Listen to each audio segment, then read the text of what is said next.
Despite 4 indictments amounting to 91 criminal charges in New York, Miami, Washington, and Atlanta, Donald Trump remains far and away the frontrunner for the Republican presidential nomination. That fact was confirmed in a Reuters Ipsos poll released Friday, which showed the former president with 52% support among Republican respondents, almost 40 points ahead of his closest rival. But his standing with independent voters is another matter, one that might make or break his chances in the general election. So my name is Mark Clark. I live in Arizona. I'm basically an independent voter. I voted for Trump in 2016, and I won't vote for him in the future if he is the nominee. Reuters spoke to self-identified independent voters in the crucial swing state of Arizona, which Democratic candidate Joe Biden snatched from Trump by a razor-thin margin in 2020. If Trump wants to take back the White House in 2024, he needs to win back independent voters here.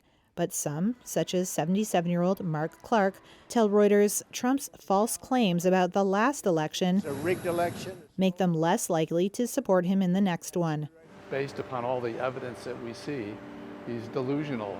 And I don't want to give anyone who has delusional characteristics 4 more years of presidency.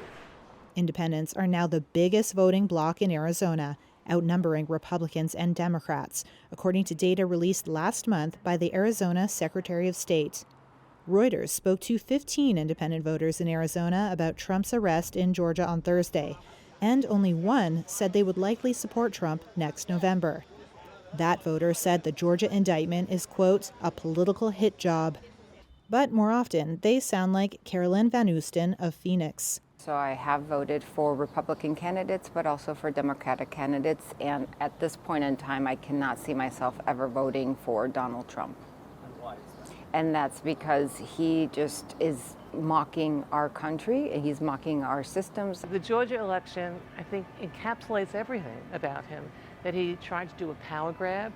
That's Maureen Wood, an independent voter who's worked at the polls.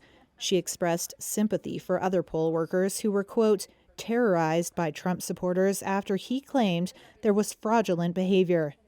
Others were repulsed by Trump's alleged efforts to overturn the 2020 election and what they see as his role in instigating the January 6, 2021 assault on the U.S. Capitol by his supporters. A Trump spokesman did not comment on what he described as a small, unscientific sample of independent voters. Political strategist told Reuters that while the latest indictment will help Trump solidify support within his base and win the Republican nomination, his ability to capitalize on his legal troubles will be more limited in next year's general election. That's when he will have to win over more skeptical moderate Republicans and independents.